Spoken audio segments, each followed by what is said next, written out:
აი აქედან შახტახტამდე იყო ქედს მიუყვებოდა ასე გალავანი, აქეთ იქით იდგნენ მოკლედ ჯარისკაცები და ეხლა გავუყვეთ და ბოლო ფრაგმენტი ვნახოთ შახტახტი და სად უხვევდა იქით ჩავიდეთ. გარიყავა ხო გაცილებით ფორგვიანია აშენებული ვიდრე თვითონ გალავანი. მოხერხებული თავდაცვითი ადგილი უნდა ყოფილიყო და მდინარეზე რაც თავარია იოლი გადასასვლელი უნდა ყოფილიყო, ეხლა მაშინდელი საინჟინრო. ხო, რაც შეიძლება ვიწრო კალაპოტი უნდა ყოფილიყო, რომ გადასასვლელი ხიდი იოლად გაკეთებულიყო. პირველივე ცნობებიდან მოდის ორი ვერსია ხო თბილისზე, ერთი რომ ჩაიხარშა ხოხობი და მეორე ირემი იყო დაჭრილი, მეფე ნადირობდა და ირემმა გოგირდის წყალში განიბანა და მოურჩა ჭრილობა. წინა კვირას აქ გავწმინდეთ. რატომ გამოვიდეს ადამიანი დასალევა? აი აქ იწყებოდა ან თავრდებოდა ქალაქი გააჩნია საიდან შევხედავდით. აი ქალაქის შემოსასვლელი ერთი კარი იყო, აი ქვემოთ ჩავალ და გაჩვენებთ და მე Facebook-ში ფოტოებზე ნახავთ კიდეც. აი კარს ფოტოები არის თან სხვა პერიოდის, მე-19 და მე-20 საუკუნის დასაწყისი. ერთგან არის ძალიან სახსალამათი, მე უკვე ჩამონგრეული. ამ ადგილს ქვია შახტახტის სიმაგრე, შახტახტის ბასტიონი. ის ხო ნარიყალიდან რომ მოყვებოდი, ნარიყალა ხო არისო ერთადერთი, ნარიყალა იყო ძირითადი ციხე, მაგრამ ესეც იყო ციხე, ბასტიონი, რომელსაც ხანგრძლივად შეიძლება თავი შენახვა, ეგ ქვევრებიც ნახეთ, ხო? ახლა ქვევრი აქ ღვინისთვის არის, ხო წყლის ქვევრები, რომ ალყის დროს თავი გაეტანათ. შახის ტახტი თვითონ საიდან მოდის სიტყვა გურამიშვილს ლექსებშიც აქვს რამდენჯერმე, მაგრამ შაის ტახტი ეგრე. გადამოცემის თანახმად თუნდაც ამის იდენტიფიცირება ვერაფრით ვერ მოხდა ჩემზე ჭკვიანმა და კარგმა ისტორიკოსებმა იქ-იქეს და ვერ დადგინდა. არის გადამოცემა უბრალოდ ხალხში იყო ეს შემორჩენილი. ერთ-ერთმა შახმა თბილისი რომ აიღო, მოეწონა ეს ადგილი და ტახტი დადგა აქ და აქედან დარბევას თბილისისაც ხელმძღვანელობდა რა. ანუ მარიბელი ჩადიოდა, იმაშობოდა. გემოვნება კაი ქონია ის. და აქედან მოდის შახის ტახტი, შახტი. მეორე უფრო მნიშვნელოვანი ამბით არის შახის ტახტი ცნობილი. არაბულ სამყაროში არაბები ხო ძალიან მაგარი მეცნიერები იყვნენ, მათემატიკოსები და ძალიან დიდი მიღწევები ჰქონდათ ამ გეოგრაფიულ რამეებში და აი ცის გამოკვლევაში ჰქონდა ძალიან დიდი სამეცნიერო ისინი რა ქვია კვლევები. და იმ პერიოდში მე-8 საუკუნიდან მოყოლებული მე-9 საუკუნიდან უფრო სწორედ არის ცნობილი არაბულ სამყაროში 4 ასტრონომიული ობსერვატორია, რომელსაც უდიდესი შრომები აქვს დაწერილი. და ნუ ეს აი ამ მეცნიერების საფუძველ ვინც ამას სწავლობს იცის რომ ამ არაბული 4 სკოლის კვლევებით იწყება ესე სერიოზული სამეცნიერო კვლევა ამ მეცნიერების, ცის მეცნიერების. ერთ-ერთი იყო თბილისის ასტრონომიული სკოლა, არაბული. და იყო არაერთი არაბი ისინი იყო, ეხლა გვარები ვიდგარ და ისინი ვერ დავიმახსოვრე, ალტაბარ რაღაცა მთელი წყება იყო, თაობები იყო არაბი მეცნიერების, რომლებიც აქ მუშაობდნენ შახის ტახტზე. და აი აქ იყო ერთ-ერთი ასტრონომიული ობსერვატორია. არ არის ნაკვლევი ეს საერთოდ. არ არის ეს ნაკვლევი, ეს ადგილი არქეოლოგიური კვლევა არ ჩატარებულა და ჩვენ ერთხელ დასუფთავების აქცია ჰქონდა ამ ქარს ძალიან ადრე. და ეს რომ გაშუქდა რაღაცთელი ამბები იყო. ეს კაცი შემხვდა და მითხრა რომ აქ არისო არქეოლოგია საჭიროა და საჭირო. არასოდეს არქეოლოგიური გათხრები იმაზე არ არის ჩატარებული. აუცილებლად ასტრონომის მეთვალყურეობით უნდა ჩატარდესო, იმიტომ რომ შეიძლება ერთი რკინის ნაგლეჯი იყოს, რომელიც შეიძლება არავისთვის არაფერს ნიშნავდა და გადააგდონო და იმან შეიძლება რაღაცა ამოტრიალება შეიძლება არა, მაგრამ რაღაცა შეიძლება ასტრონომიით გატაცებულთა საყვარელი ტურისტული ადგილი გახდეს თბილისი, რომ იმ ერთი რაღაცა ხელსაწყოს ანახავ, მე-9 საუკუნის ასტრონომიული ხელსაწყოს ანახავ. ძალიან ისეთი ავტონომიური ბასტიონი იყო, ყოფილა შემთხვევები, რომ თბილისი აუღიათ და ეს ვერ აუღიათ. იმიტომ რომ აი აქედან ჩაჭრილი კლდე იყო, ეხა კი გზა მოასწორეს და ძალიან რთული მოსასვლელი იყო, ძალიან ვიწრო გზა შემოდიოდა. კწანისის ბრძოლაშიც კი როცა მთელი თბილისი აიღეს, ერთ-ერთი რაზმი აი თაბორის მონასტერი რო არის, ჩვენი არტილერია იდგა და დავით ბატონიშვილის და იმაზე იყო დიდი შეტევა, იმიტომ რომ ერთ-ერთი რაზმი ქედით გამოუშვა ესე თრიალეთის ქედით იმან რა ქვია, აღამ ახმად-ხანმა ჯანდაბა მაგას და ერთ-ერთი რაზმი უტევდა იქ სანგრები ჰქონდათ გათხრილი და ბოლო-ბოლო აიღეს, მაგრამ ყველაზე გვიანის თაბორი აიღეს. მეორე რაზმი 300 კაციანი რაზმი გამოუშვეს ესე ამ წავკისის გზით, რომ აქეთ ამ მხრიდან დაერტყათ და ეხლა რახან ერეკლეს თელი ჯარი იქით ვინც მეომარი ყავდა, იქ ყავდა, აქ ყავდა ყარაჩოღლები გამოშვებული. ამის დასაცავად კაცშვილი არისო და ამ ქრის წევრები, რომლებმაც ეხლა ზოგი ჩუსტებს კერავდა და ზოგი ქუდებს და გამოვიდნენ და ისინი იცავდნენ, მაგრამ იმათმაც მოიგერიეს ეს 300 კაციანი რაზმი. რამდენიმე დღე იგერიებდნენ ისინი, იმიტომ რომ მოხერხებული ადგილია, ქვებს ესროდნენ, ეტყობენ, ანძღავდნენ და მოკლედ იგერიებდნენ. ყოველ შაბათ კვირას ვასუფთავეთ აქაურობას რა. აი შეხედეთ რა.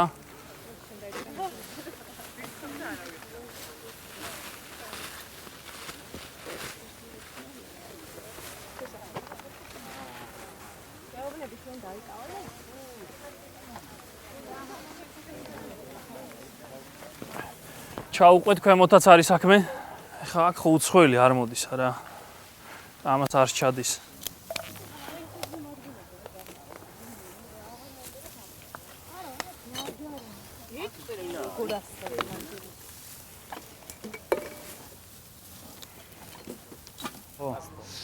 ეხა აი იმ ადგილას აი რო თვალი ააყოლოთ აი ამ აღმართს იქით არის ხეები რო არის პირველი წება მაღალი ხეების რო იწყება იქ არის აზერბაიჯანული პანთეონი თბილისში არის სამი პანთეონი ეგეთ ხოშიანი ქალაქი გვაქვს ქართული სომხური და აზერბაიჯანული სომხური არის იქ სამების ეკლესიასთან და ეგ არის აზერბაიჯანული და იქ არის მირზა ფათალი ახუნდოვის საფლავი მირზა შაფის საფლავი არის ასევე 20 წელს სომხებმა მოკლეს აზერბაიჯანის პირველი რესპუბლიკის პრეზიდენტი და პრემიერ-მინისტრი ორივე თბილისში მოკლეს. ორივე არის დაკრძალული, ნუ მაგათ საფლავი ისე ჩუმად იყო, მაგრამ მერე ჰეიდარ ალიევმა აღადგენინა ეს პანთეონი თავიდან ბოლომდე და არის კარგად გაკეთებული, ზეგლები დგას და მთელი ამბავი და აი ეს ტერიტორია მთელი ეს გორა, აი გზა რო იწყება. აი აქედან აყოლებული იქამდე, კლდემდე იყო მუსლიმური სასაფლაო რა, გორხანა, თათართა სასაფლაო. ისე რომ მეჩეთიც იდგა პატარა და ძველ ფოტოებზე შემდეგ ნახავთ Facebook-ში, ძალიან აკლდამები და მთელი ამბები ქონდათ რა, პატარა-პატარა მავზოლეუმები და რაღაცა. და იქ ეს არის თქვენთვის დავალება კი არა და არავე როგორც გინდათ. ერთხელ გაისეირნეთ, იმიტომ რომ ბოტანიკის ბაღი ყველას გონია აქედან ჩანჩქერამდე და უკან. ზემოთ არის ანგელოზთა ბაღი, ძალიან ლამაზი შეიძლება ყოფილხართ. აი კლდის ძირში არის სუმაღლა უნახვი და ძალიან ლამაზი ბაღი არის. და აი ამ გაყოლებაზე ესე მინდორ-მინდორადვით, თუნდაც მარტო გზას ნუაყვებით, აი ესე ამ მინდორებში იარეთ და ძალიან ბევრ საფლავს ნახავთ მუსლიმური წარწერებით, თუნდაც აი არ ვიცი არაბულია თუ ირანულია ის წარწერა. ეხლა რაც შეეხება ჩვენს ნარიყალას. აი ამ ყველაზე მაღალ კოშკს, ამიტომ არ მივესალმებოდი, თქვათ მე აი მიდიას, რომ აი საბჭოთა სიმბოლიკა აიძალოს, იმიტომ რომ ეს ჩვენი ისტორია არ არის, ესეთი არგუმენტები იყო და იმეილის რო ანგრევდა, ბევრი ამბობდა, რომ ჩვენი ისტორია არ არის. კი, საბჭოთა დროს მონობა და ყველაფერი იყო, მაგრამ სტამბოლის კოშკი ააშენეს თურქებმა. თურქებმა ააშენეს დილეგად. ეს იყო დილეგი, რომელსაც დაიჭერდნენ ქართულს ვინც მათ ეწინააღმდეგებოდა, ამოიყვანდნენ და ამ დილას შიგნიდან ქონდა დილეგი და იმაში სვავდნენ. აი ეს კოშკი იყო, ეხლა რაც არის დარჩენილი უпростоრეთ, ის იყო თავრიზის კოშკი. სპარსელების აშენებულია და ის იყო ყველაზე მაღალი კოშკი ნარიყალის. ნუ ჩვენი ისტორია არა ეხა იძახე. ნუ ეგრე არა, ერთი თურქებისა, მეორე სპარსელმა. ეგ არის ჩვენი თავგადასავალი. ყველაზე მაგარი ისაა, რომ საქართველოს ვარ დღეს, ისე თავისუფალი მან, ეგრე. და ის იყო ძალიან მაღალი კოშკი და მანდ იყო მე იმის რა ქვია, რუსეთის დროს იყო დენთის საწყობი. თოფის წამალი იყო ტონობით. ხო და 1851 წელს დასწყო მეხი და რომ ბუდქა ამ ჩვენმა საწყობმა სამების ეკლესია სადაც დგას დღეს იქ იყო სომხური სასაფლაო ხოჯევანკი, დიდი სასაფლაო უზარმაზარი. და ხოჯევანკზე იყო აი ამის გატყორცნილი ისინი. აქედან იქამდე გაისროლა ისეთი ის იყო და ისეთი გრგვინვა იყო რომ შუშები ხომ მთელ თბილისს ჩაინგრა მაშინდელში. ვისაც ჰქონდა, მინა ჰქონდათ, ისინი ჰქონდათ რაღაცა გაქონილი ქაღალდება, ვისაც ჰქონდა ჩაემსხვრა. ვორონცოვის თანაშემწე იყო ერთი ფაძეევი, მაგი წერს ძალიან კარგი წიგნი აქვს თვითონ ვორონცოვის პერიოდზე და იმ 1840-იანი 50-იანი წლების თბილისზე. თუ ჩაგივარდეთ ეგ წიგნი, წაიკითხეთ. იდეაში ეს არის აღსადგენი ეს კოშკი, იმიტომ რომ მოხაზულობა მეტნაკლები არის შარდენის და ტურნეფორის გრავიურებზე. ხო, კაი შარდენზეს თქვა და დავიწერეთ. შარდენის ქუჩა და ამბავი, იმიტომ არის რომ შარდენმა რომ იმოგზაურა პირველი გრაფიკული გამოსახულება თბილისის არის შარდენის დროს გაკეთებული. შარდენს ახლდა ერთი ტიპი მხატვარი გრელო, რომელმაც ჩახატა თბილისი და აი პირველად თბილისის ნახატი ფოტო ეხა როდის იყო მე-19 საუკუნეში სანამ მოიგონებდნენ. პირველი არის შარდენმა ჩახატა. ამ შარდენის ჩამოსვლის შემდეგ 30 წლის მერე ჩამოვიდა ტურნეფორიც და მანაც დახატა ასევე. და აი პირველი შთაბეჭდილება როგორ იყო თბილისზე გვაქვს აქედან. ამდენად დიდი წვლილი შარდენს და მის საწყალის გრელოს იმაშება, რა ქვია, იჩაგრება. გრელოს ქუჩაც უნდა გქონდეს, ეხა სადაც რა ვიღაცების ქუჩა გვაქვს, სადაც ჯორჯ ბუშის გვაქვს. ხო და ამდენად და ეს ამბავი იყო. ეხა გვერდიდან მოუვაროთ იმას ნარიყალას და ეგ არის.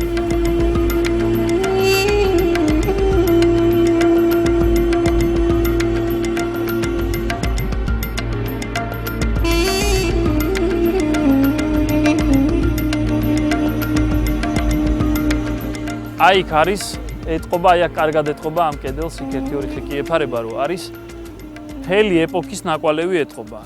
დაანგრევის, აშენების, თან როცა შენდებოდა ფული ქონდათ და კარგი სამშენებლო მასალა თუ არა, აი ესეც კარგად ეთყობა, იმიტომ რომ არის აქ ზოგან არის აი ესეც საწყლად ჩაშენებული, ზოგან არის ცოტა ხეირიანა, ზოგი კედელი ნორმალურად არის ამოყვანილი და აი არქიტექტურის ისტორიკოსებს შეუძლიათ 20-30 წლის სიზუსტით თქვან რა და როგორ არის და აი ის კიდე არის 21 საუკუნის სირცხვილი კიდე აი ეს ბლოკი, რომელიც არ ვიცი თან სტილიზებულად რო აგებული, ვითომ კონტურია რაღაცის რაღაცა და თან ეს ელექტროგამყვანილობები და სამარცხვინო ამბავია და ეს ყველაფერი სიღნაღიზირებულ სტილში არის გაკეთებული წილიდან აგური და ამისთვისაც დახერხონ 1-4 აგური და მიაკრან გარედან სირცხვილია, როცა დაკყავს ვიღაცა და ეუბნები რომ ეს მე-4 საუკუნიდან აქ ცნობილია რომ კალასციხე იდგა და რაღაც ნაკვალევს უყვები. ეს არის ის, რასაც მე მაგალითად ვებრძვი, იმიტომ რომ სიძველე არ შეიძლება ძველი სახლი როა და დაანგრევის პირას. არ ნიშნავს რომ ის უნდა დაანგრიო და ბეტონით ააშენო ახალი და ეს არის რაღაცა ჰოლივუდური დეკორაციის ბუტაფორია.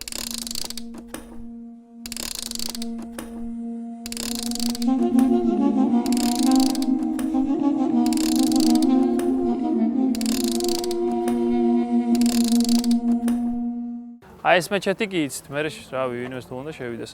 თბილისში იყო ერთი პერიოდი იყო 7 მეჩეთი. როსტომ ხანმა აშენა ეს მეჩეთი პატარა, განჯის კართანო აშენა პატარა მეჩეთი და ფოტოებზე ჩანს სხვა შორის ძალიან პატარაა, ყველაზე ძველ ფოტოებზე. მე მიაშენეს ამ მეჩეთს და მე ერთი ფოტო არის ის მეჩეთის დგას და ესეც ჩენდება. ეს მე აშენეს. ეს არის სუნიტური და ქვემოთ და ბოლოს ახლა 7 არ იყო. ერთ-ერთი მეჩეთი იდგა სხვა შორის სამეფო სასახლე როსტომ ხანმა აშენა საპატრიარქოს ადგილას. სასახლეზე მე ვილაპარაკოთ ქვემოთ სასახლეებზე თბილისში. და წარმოიდგინეთ საპატრიარქოს სადაც არის დღეს იქ ერთი მეჩეთი იდგა. მე ის დაანგრიეს და მარტო იყო შემორჩენილი ორი. მეორე მეჩეთი ძალიან ლამაზი ცისფერი მეჩეთი იდგა, მეტეხის ხიდი რო არის ხა იქ. მტკვარი რო ძალიან ვარდება, იმის ისინი ჩანს ხოლმე ერთ-ერთი ფრაგმენტი. და აი ვახუშტი კოტეტიშვილიც მიყვებოდა რომ მახსოვსო. იესო ქრისტეს ხატი იყო შიგნით. ხო, იესო მათი წინასწარმეტყველია. და ძალიან ლამაზი ეს არქიტექტურულად ლამაზი იყო ეს მტკვრიდან ამოდიოდა და ცისფერი შორენკეცით ჰქონდა მოჭიქული კერამიკი და ცისფერს იმიტომ ეძახდნენ და შორენკეცი არის შენახული, რითაც იყო გადახურული მუზეუმში. და კანდი ჩარკვიანმა ესო რა არისო, არ ჩვენ გძენს არაფერსო და არც მუსლიმურ კულტურასო და დაანგრია. იგივე ლოგიკით დაანგრია გერმანული ეკლესია კირხე მარჯანიშვილს.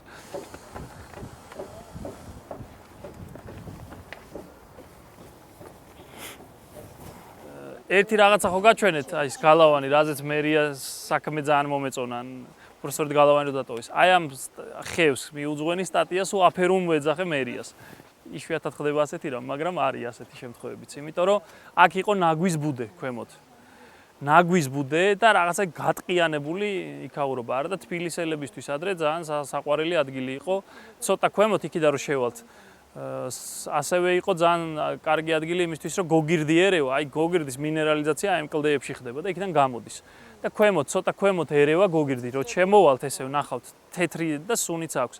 და სარეცხს რეცხავდნენ, თითქმის საპონი არ ჭირდებოდა, ისეთი ის არის. და ფოტოები არის ჩვენთანაც დევს, ქალები რო არიან ამ ხევში და რო რეცხავენ ბევრნი.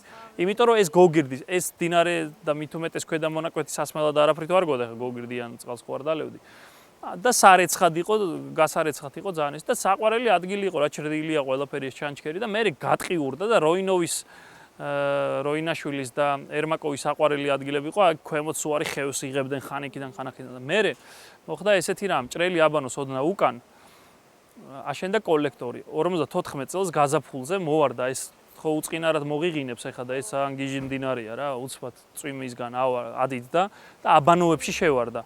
და ბევრი ხალხი დაახჩო, თქვენც ალბათ გსმენიათ ხო და ხალხი დაახჩო აი ათეულობით წყალმა და ამიტომ მოიფიქრეს და გააკეთეს ძალიან უშნო რამ ბეტონის კოლექტორი, რომელშიც ჩვენ ამქრელები ძრებოდით ხოლმე ადრე რა, მაგრამ იშვიათად თუ გადასულა ვინმე ძალიან ისეთი უშნო კიბეები ქონდა, უნდა გადაპორტყებული ყავ და აქ მე აქეთ იყო წელამდე ნაგავი, მოვსულ ვარ ჩანჩქერამდე, ოღონდ აი რო დავბრუნდით, უკან ვიყავით აყროლებულები ამ ნაგვისგან და აქედან ყრიდნენ ძალიან კოხდა და აქედანაც, იქიდანაც და ну ახლა წარმოგიდგენიათ ხო იქ კვირიდან-კვირამდე ნაგავი გროვდება და აქ წლების განმავლობაში იყო მართლა და ეს რო გაწმინდეს და ეს ტურისტულ ადგილად გააკეთეს და ის კოლექტორიც გახსნეს, იმიტომ რომ დინარე რო ყავს გვირაბში არის აშენელება, ხა ის საინჟინრო თვალსაზრისით ისე გააკეთე რომ წყალი არ შევარდეს არსად, მაგრამ მანდა მაინც ეს რაღაცა ეს გვირაბი რა თქონდა და ბეტონი.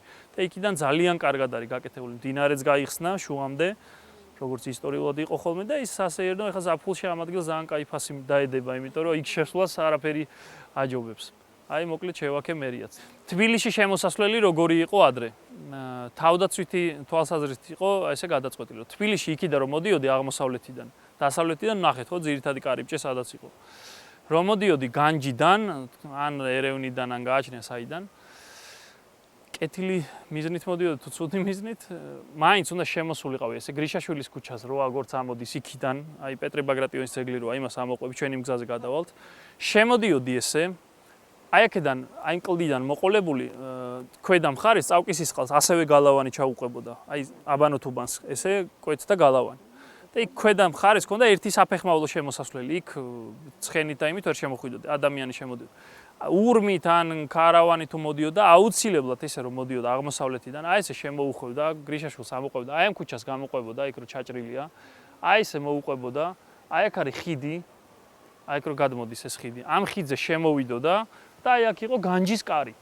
აი ამ ადგილს ქვია განჯის კარი. აი აქ იყო საბაჟო, ცოტა ფულს აგართმევდნენ ალბათ, მაშინდელი გააჩნია. აღმაშენებლის დროს ვერ გაბედავდნენ, ყურებს დააჭრიდა დანარჩენი, ცოტა მოშვებულ დროს ალბათ უნდა ცოტა ფული მიგეც. აი აქ იყო, აი ეს კოშკები არის სპეციალურად ჩამაგრებული, იმიტომ რომ თავდაცვის თვალსაზრისით აქედან რომ მოადგებოდი, იქიდან ცოტა ქვები ესროლათ ან რა ვიცი რამე სხვა. და აი ესე ჩადიოდი მე ბოტანიკურის ქუჩით ჩადიოდი თბილისში. აი წარმოიდგინეთ როგორი აი ესეთი ამბავი არის. ვორონცოვმა ძალიან მარტივი გამოსავალი მოძებნა, ძალიან კარგი ურბანისტი იყო ეგ კაცი. ეს გალავანი გაჭრა და დინარე მტკვრის გასწვრივ გაიყვანა ქუჩა. ბაღები გამოისყიდა, აჩეხა ეს ბაღები და გაიყვანა გზა. აი დღეს რო გორგასლის ქუჩაზე დავდივართ, ორთაჭალისკენ რო ესე კოხტად გავუყვები. ეგ ქუჩა არის ვორონცოვის გაჭრილი. და ეს ფადეები წეს რომ პირადად ჩადიოდა ყოველ დილითო როგორ მიდიოდა მშენებლობა ენახავდა მაგ ქუჩას ერქვა ვორონცოვის ქუჩა. ნუ დღეს გორგასლის ქვია, მაგრამ საბჭოთა დროსაც შეცვლილი ქონდა სახელი. აი ესეთი მარტივი გადაწყვეტა, აი ამ რაღაცების მაგერად გადაწყვეტა და მე ამ ადგილმა ფუნქცია დაკარგა ამ გზამას, მე ეს ჩაიკეტა საერთოდ იქამდე და კაი, ეხა ჩაუყევით ბოტანიკურის ქუჩას.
ესე იგი, სადავართ ახლა ჩვენ. აი ესეთი კონცენტრირებული ადგილი იმის მანიშნებელი თუ რა გადახდენია ქალაქს თავზე არცად არ არის. აი აქ ჩანს ყველაფერი, აი ეს ნგრევა აშენება, ყველაფერი აქ არის და რა არის და სადავართ ახლა გეტყვით. ამის ისტორია იწყება უახლოესი ისტორია ესე. ერთმა მდიდარმა ტიპმა, გოჩა ძასოხოვმა, აი აქ ქონდა ოფისი, შაგარი შაქარი რო ქონდა და რო გაიქცა და მთელი ამბავი. სომხებისგან იყიდა მიწის ნაკვეთი, ეს ნაკვეთი. ამ მიწის ნაკვეთზე იყო ტუალეტი, საზოგადოებრივი ტუალეტი. და რაღაცა სკვერივით მინგრეული რაღაცა. აი ბუნდოვნად მახსოვს ბავშვობაში რო აქ იყო ტუალეტი და სკვერი, ოღონდ აი ესე მახსოვს. იყიდა დაიწყო გათხრა, რომ სასტუმროს ავაშენებო, კაი ხოშიანი ადგილია სასტუმროსთვისო. დაიწყო გათხრა და ამოვიდა მასალა რაღაც საოცრება რა. ბულდოზერმა ერთი რო დაკრა, იქიდან მთელი წინაპრები ამოხდნენ მოკლედ და ნუ მიხვდა რომ რაღაც განსაკუთრებული ადგილი იყო. ინამუსა და ადგადა საპატრიარქოს აჩუქა. საპატრიარქომ დაიწყო გათხრები, გააგრძელა. საპატრიარქოს ეხმარებოდა ნავთობ კორპორაცია, გია ჭანტურია რო იყო, საერთაშორისო ნავთობ კორპორაცია. იმათმა რაღაც პერიოდი ფული მისცეს, მერე თვითონ ჭანტურიაც გაიქცა და გაჩერდა ეს ყველაფერი და გაჩერდა ძალიან საწყის სტადიაზე. მერე გამოჩნდნენ ვიღაც დიდარი ქართველები, მინახავს აი ეგეთი ოქროს ისინი ეკეთათ, რომლებიც აშენებდნენ ეკლესიას, მაგრამ გათხრებისთვის კაპიკს არ აძლევდნენ არქეოლოგებს რა. ხო, მაგრამ საბოლოო ჯამში აი ხა დამთავრდა, ეხა გააკეთა მერია მისცა ცოტა ხნის წინ ფული და გათხრები რაღაცა კონდიციამდე მივიდა და ეხლა კიდე აპირებენ რომ აქ გაკეთდება მუზეუმი, აქ არის მამათა მონასტერი და ქვემოთ რა ნივთებიც იყო ნაპოვნი, ყველაფერი გამოიფინება და ნივთებია ბრწყინვალე. ნაპოვნი ეხლა არის მუზეუმში შენახული. ეხლა უკვე უფრო სიღრმეში ჩავიდეთ. ეს თანამედროვე ისტორია. უფრო სიღრმეში იყო ეგეთი ამბავი. პირველი აბო თბილელს აი აქ მოკვეთეს თავი. აი აბოს ნიში რო არის არაგერიოთ. იქ დაწვეს ტანი, სხეული და ძვლები გადაყარეს მტკვარში. და აბოს ნიში არის იქ. აი ამის აღსანიშნავი და თავი მოკვეთეს აქ. აქ სადღაც არის კიდეს დაფა წამოიღეს იქიდან, იქ შესწომით იყო დაფა, მე მოხსნეს უზარმაზარი დაფა და წამოიღეს. აბო აი აქ დადიოდა ეკლესიაში. მე-6 საუკუნიდან აქ არის ცნობილი რომ იყო ეკლესია და აქ იყო რაც მთავარია, ეხლა სადაც გახართ, არაბი ამირას სასახლე. უფრო ადრე სავარაუდოდ იყო გორგასლის სასახლე, როდესაც მეფემ გადმოიტანა დედაქალაქი აქ და სწორედ სამეფო სასახლის ეს იყო ყველაზე ასე ვთქვათ ელიტარული ადგილი ძველ თბილისში. ელიტარულად მაშინ ითვლებოდა ის, რაც მეფის სასახლე იყო, გარშემო ყველა ცდილობდა რომ მიკუჩებულიყო, ხო, ფინანსური ელიტაც და ისეთ თავადების და ის გალავანი, აი გალავანი რო დაინახეთ, რომ შემოდიოდით ქვის. მაგას ეხა იქ დაუგეს ფილები გახსნისთვის და ის ფილები უბრალოდ დაწყეულია. ქვედა საფეხური, ქვედა ძირი არის ალიზის, გამოუწვარი აგურის. პირველი საუკუნის არის საძირკველი.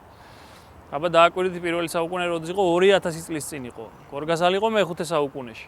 ანუ უფრო 500 წლით ადრე ჯერ კიდევ იყო და მაშინდელ ქალაქს რა განაპირობებდა? რამდენიმე დიდი ნაგებობა უნდა ყოფილიყო, დასახლებულ პუნქტს გალავანი უნდა ქონოდა და პატარა ციხესიმაგრე. ეგ იყო ქალაქი, მაშინ ქალაქი ამით ქალაქობდა. და პირველი საუკუნის გალავანია შემორჩენილი და ის არის მე-5 საუკუნის გალავანი, ქვის.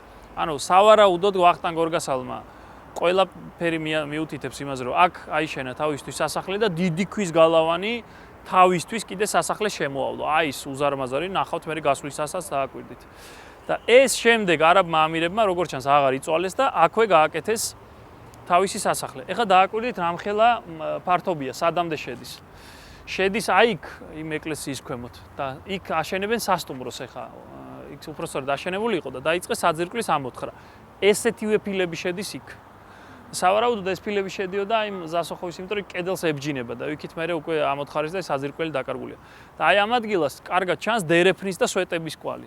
ეს აქვთ აღდგენილი. შეხედეთ, აი აქ იყო დერეფანი, აი აქ იყო კედელი. როგორც ჩანს ესე ადიოდა.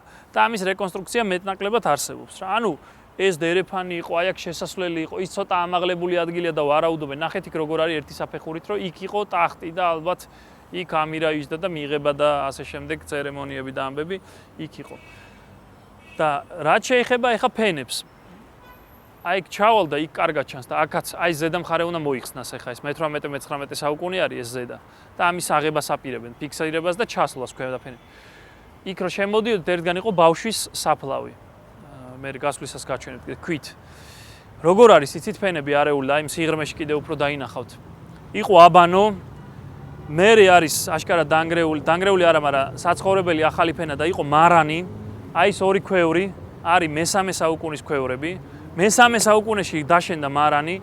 იმას სხვა შორის ეძახიან არქეოლოგები, ამას კოციას, იმას გოგიას. ნუ მიხვდებით ალბათ. ნუ ერთი იმერელი ესეთი იმასავით არის და მეორე კახელიო. მარანი იყო დამწვარი, მე სახურავი აბსოლუტურად. მე დავდიოდით ხოლმე ამაში უყურებდი როგორ თხრიდნენ.